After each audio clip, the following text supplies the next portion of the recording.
Hello, this is Kelly Sparks, and I'm here to present to you feeding tubes. This is part one of a three-part series. So we will start right away with our objectives.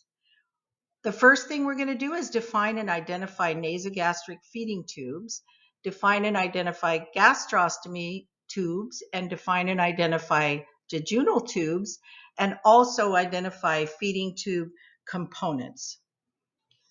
So with that, we will start with tube placement.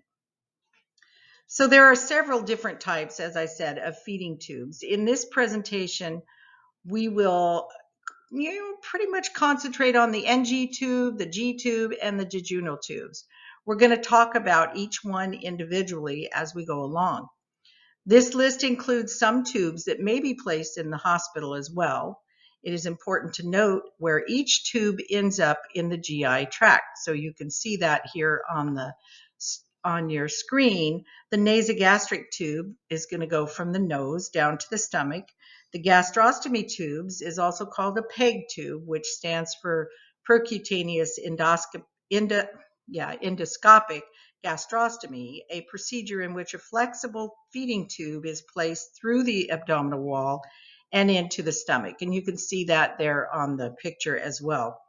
It bypasses the mouth and esophagus for many different reasons.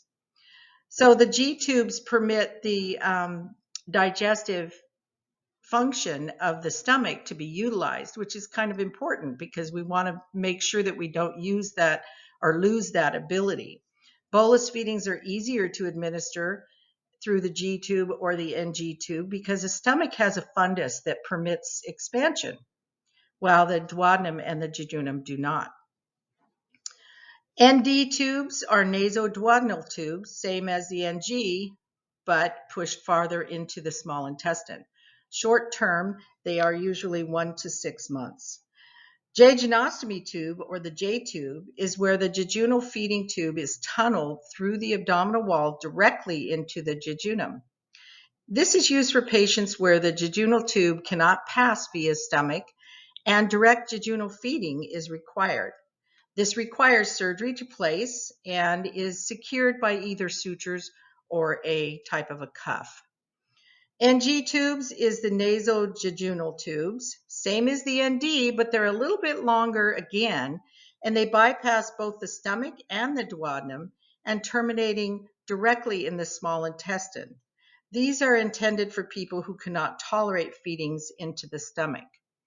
So if you can see that here, the NG goes down into the stomach, but then if you want it to go into the jejunum, it will come right along here and into the jejunum that way.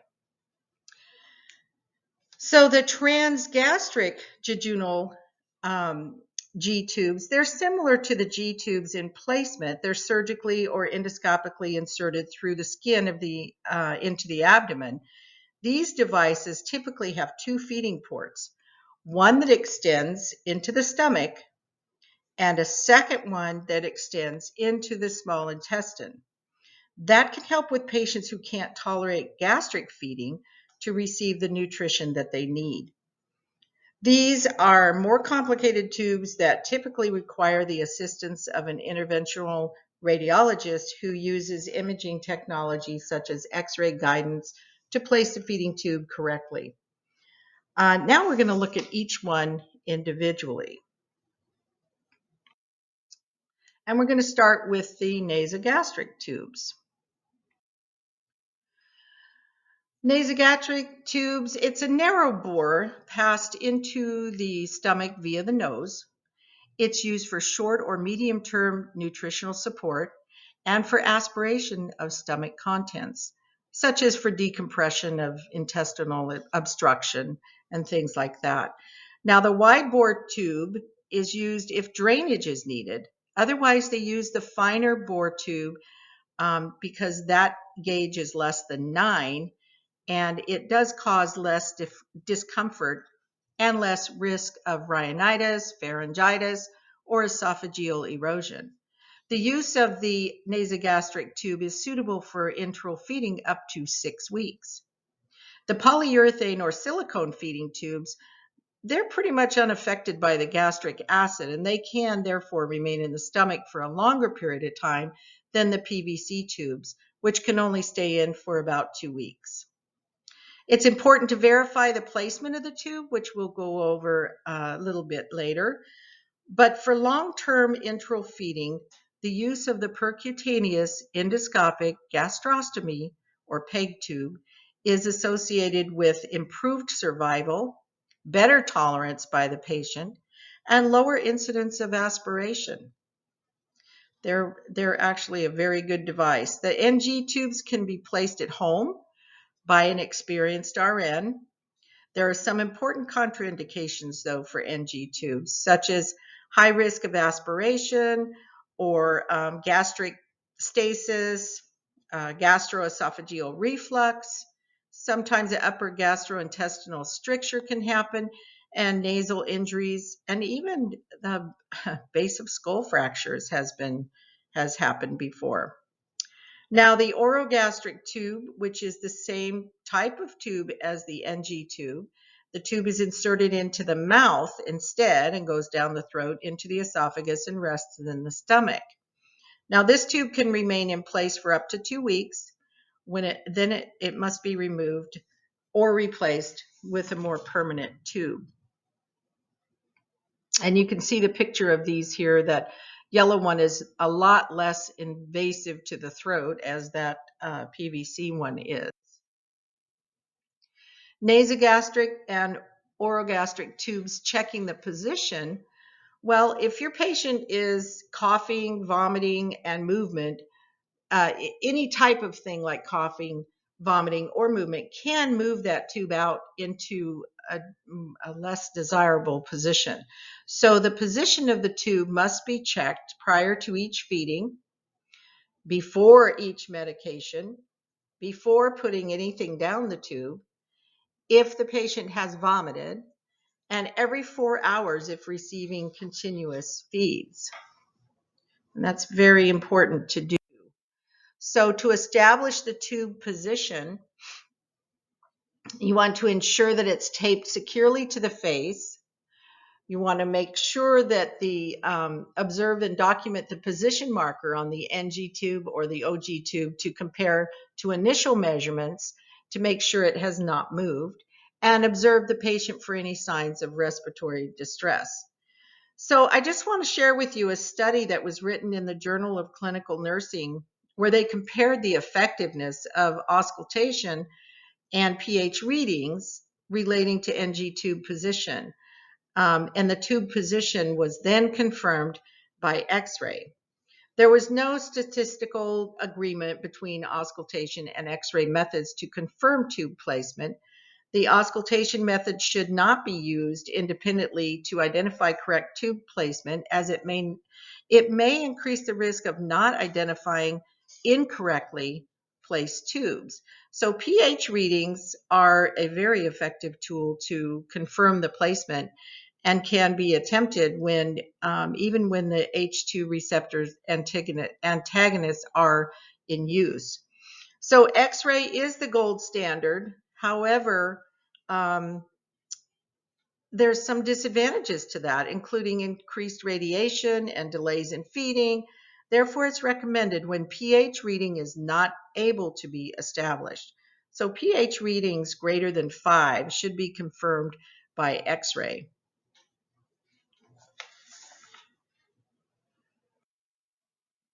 So how do we check it?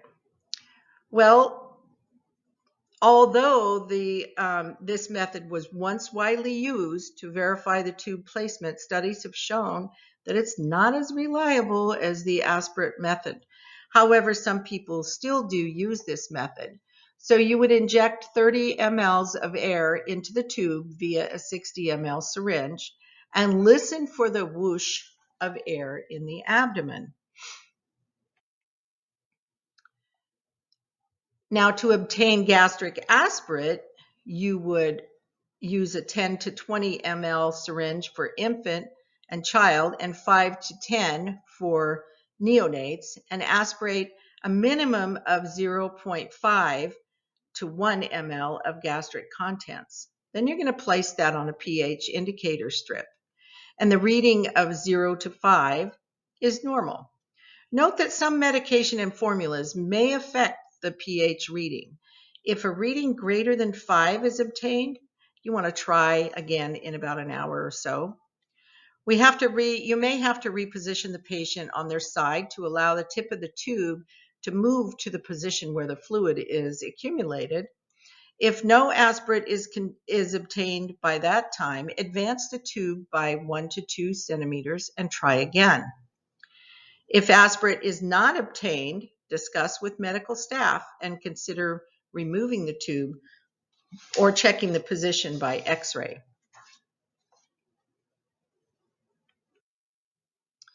Gastrostomy tubes, or G-tubes as they're normally called.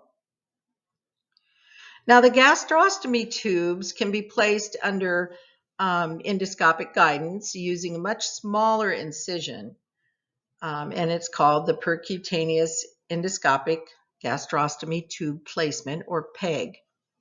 PEG tube placement can generally be performed under local anesthesia rather than general anesthesia. And this endoscopic method, they just put the endoscope into the mouth, down to the esophagus, and through to the stomach. And then the surgeon can see the stomach wall through which the PEG tube will pass. Then under direct visualization with the endoscope, a PEG tube passes through the skin of the abdomen, through a very small incision, and into the stomach. A balloon is then blown up at the end of the tube, holding it in place. PEG gastrostomy tubes avoid the need for general anesthesia and a much larger incision. So the stomach and abdomen generally heals in 5 to 7 days. There might be moderate pain, which can be managed with medications. The patient will be fed intravenously for at least 24 hours. And then the feedings will begin when the bowel sounds are heard. Feedings will start slowly and clear liquids. Usually they start with clear liquids and gradually increase. There's some absolute contraindications to endoscopic placement and some relative contraindications. A few of the absolute are thrombocytopenia, ascites, sepsis, peritonitis, abdominal wall infection at selected site, gastric outlet obstruction, severe gastroparesis. Those things are absolute. You're not going to use this. Some of the relative contraindications are presence of malignancy in the area, hepatomegaly, splenomegaly, portal hypertension, adhesions, ventral hernia, or peritoneal dialysis. NG tubes and G tubes permit the digestive function of the stomach to be utilized, and bolus feedings are much easier, as I said before, because the stomach has a fundus that permits expansion, while the duodenum and the jejunum do not. So you can see the cross section here in the picture. You can see how there is a bolster at each side. So you want to make sure that you keep this how it should be, with it pulled up, and then on the feeding tube, the little bolster needs to be put down against the skin. Some people put a piece of gauze under that, but the main thing is you want to watch the skin. So if there's leakage, you need to take care of that leakage. And we'll go over that in another presentation. Now there are low profile buttons. These are typically used with the pediatric population, but they can also be used with children and adults. And it's recommended for those requiring enteral nutrition more than 3 months. They use a 14 to 24 French skin level devices that caregivers can learn to change themselves, which is really wonderful. I actually know a patient who was changing their own. And it requires an extension to feed though, but as you can see, they don't have to have that extension on all the time. So it's much easier with clothing and also with kids to keep them from pulling at it. So you take the extension off, after they have been fed. Okay, the jejunal tube. for the J tube. Now this one, to minimize the risk of puncturing the colon, the interventional radiologist may administer a contrast liquid into the colon the day before the J tube procedure. That helps them to visualize the colon. So the percutaneous endoscopic jejunostomy tube, during this procedure, they're going to puncture the skin where the tube will be inserted and then direct the needle under image guidance to the small intestine. The needle may be attached to an anchor, which the interventional radiologist will direct into the jejunum using a guide wire. To ensure there's enough space for the tube, the tract will be expanded using dilators and tiny balloons, which the interventional radiologist will insert using a separate guide wire. The interventional radiologist will then insert the jejunostomy tube over the guide wire using fluoroscopy to confirm the position. Once it's been confirmed that the tube is in the correctly placed area, the interventional radiologist will remove the guide wires and secure the tube to the skin using anchors. There are a number of reasons why the J tube may be beneficial. The tubes may be used in infants and children who have issues with swallowing due to surgery. They may be used in patients who are unable to swallow because of some central nervous system disorder, or patients that require feeding supplementation or special diets, or to administer frequent doses of multiple medications even. Now, patients who are chronically ill or neurologically impaired may require the tube indefinitely. The patient with the J tube must be fed via a pump. The J tube is an alternative for patients who may not be able to have a feeding tube in their stomach. And it's very common for air or gas to be present in the abdominal cavity as well as bruising. However, these usually have no adverse clinical effect. With the J tube, placement or residual cannot be checked, and due to the low French size, they are prone to clogging. So you have to be very careful with them. Minor complications that they may experience include incorrect tube placement or tube movement. Sometimes they get the granulation tissue forming. It gets real red and sore as it heals, at the site. Minor bleeding can happen at the site. Some patients develop a condition called intussusception, which in that case, part of the intestine folds into another section of intestine, causing a bowel obstruction. And then another complication is localized infection. Other procedure-related complications include damage to the abdominal or gastric walls caused by the decreased blood supply and leakage from the catheter. Minor complications are rare, but include perforation of the small intestine major complications are very rare. That perforation of the small intestine and inflammation of the lungs or airways caused by inhaling food or other substances, but they're very, very rare. And then there's a needle catheter jejunostomy where they insert a needle catheter device to provide nutrition to patients undergoing major surgery of the esophagus or the stomach or the duodenum, pancreas, or any part of the hepatobiliary system. Since the small bowel regains normal motility and absorption capacity 8 to 12 hours postoperatively, this is like a different method of feeding, and it's an effective way to meet their nutritional needs. A PEG J tube is a feeding tube that's passed through the abdominal wall into the stomach. The smaller tube is then inserted through this into the jejunum or the small bowel. The PEG J has two ends, like I said before. One is marked with a gastrostomy, or with a G for gastrostomy, and that leads into the stomach, and the second is marked for jejunostomy. So you can see here, again, there's a balloon on the inside and a bolster on the outside that helps to keep that in position. Let's look at some nasoenteric tubes. Well, they are just like a regular NG tube, only they can be put in a bedside or with radiology insertion. Their placement is confirmed by X-ray usually, and also known as a TP or transpyloric tube.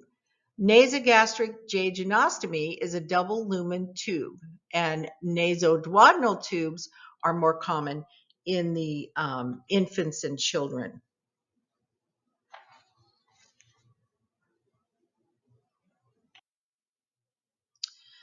So let's talk a little bit about INFIT. INFIT, a lot of things happened before INFIT came along. One of the earliest um, medical misconnections documented in literature was in 1972, where actual milk was inadvertently administered through an IV.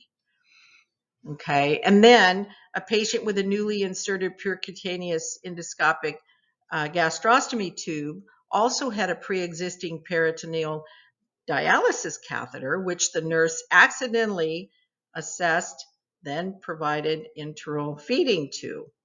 The nurse didn't notice that the patient had more than one abdominal catheter. A patient requiring a mechanical ventilation also had an NG tube in place, and after being transported to another department for a procedure, high flow oxygen was accidentally connected to the NG tube. The patient subsequently underwent emergency surgery to repair the gastric perforation and colonic serosal tear resulting from the improper connection. So you can see there's lots of reasons why they needed to fix this. A pediatric night shift nurse connected enteral feeding tube to a lavage irrigation port of a closed suction system. The nurse noted that the room was dark and that both connectors looked the same. And then a patient's enteral feeding formula was connected to an abdominal drainage tube that was mistaken for a PEG tube, and that patient subsequently died. So there's a lot of reasons right there. Now, according to an article that was written in April of 21 by Angela Grossner, who was a MSN RN, CCRN, despite the lack of movement in previous years, the time is now to take control of your enteral feeding plans. In short, INFIT standardization is not mandated at this time. However, it is recommended by many regulating bodies, including the Joint Commission and FDA. There's also a Global Enteral Device Supplier Association, or GEDSA. It's a nonprofit trade association formed to establish a voice for addressing issues that face enteral device manufacturers, suppliers, and distributors, and to help introduce international standards for healthcare tubing connectors. So GEDSA, GEDSA, is a supplier association that has formed to support international standards for medical device tubing connectors, and they have established their timeline for recommendations of the INFIT connector conversions and have published the revised timeline for beginning this year, 2021. The recommended phase out begins July of 2021, where legacy feeding and cross application adapters will no longer be manufactured. Then come January of 2022, transition sets and adapters sold separately from other devices will no longer be manufactured. That's according to GEDSA. They wrote that in 2020. Now, Joint Commission is supporting GEDSA. ASPEN, which is the American Society for Parenteral and Enteral Nutrition, is a supporting organization of GEDSA as well. The FDA is also a supporting organization of GEDSA. It says that GEDSA members are committed to providing a continued supply of the enteral products that are currently being utilized in healthcare systems worldwide, GEDSA remains committed to INFIT, supports its use, and acknowledges that it is the standardized ISO complaint option used globally in these times where the potential for misconnection is exceptionally high. So currently, California is the only state to mandate the switch and to set guidelines. So it's quite interesting. They're going to do something about all those mistakes that happen. So let's look at what INFIT actually looks like. You can't do misconnections. They don't fit to anything else. They will not fit to an IV or respiratory or urinary devices.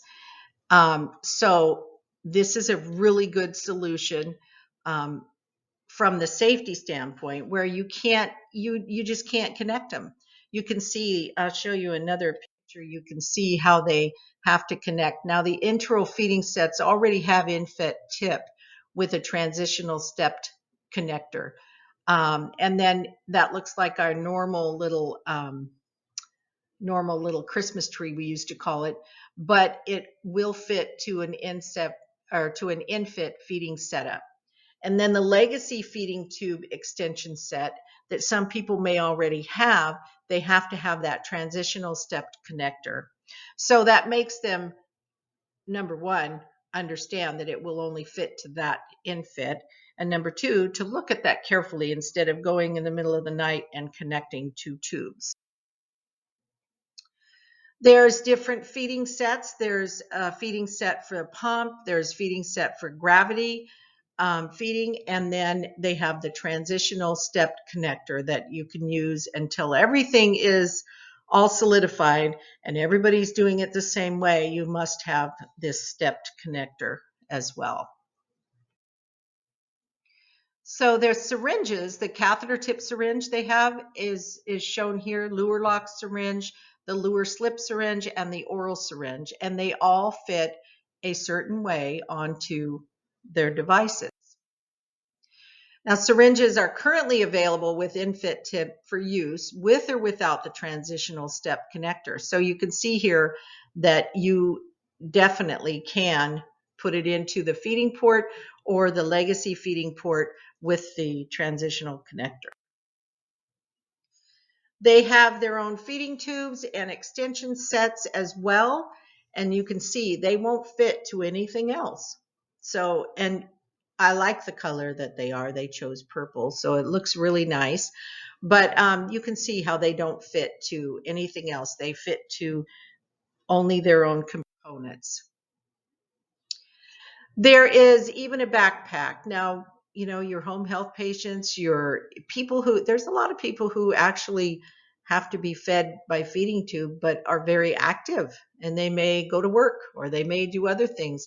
This little backpack does allow for ambulation and it improves their independence and enhances their quality of life. Those people who have to have them, it's just nice to be able to get out and move around. So I think that's a really good added feature there. Here's some references for you. You can go through and figure, and look at each of the articles that I have quoted here and read up on these. It's very good to know what you're doing before you do it. I really love Yosemite. That's where I was raised. And this is Half Dome from Glacier Point in Yosemite National Park. Those of you that have never been there, you need to do it. I just want to thank you so much for your attention and enjoy this picture. Thank you very much.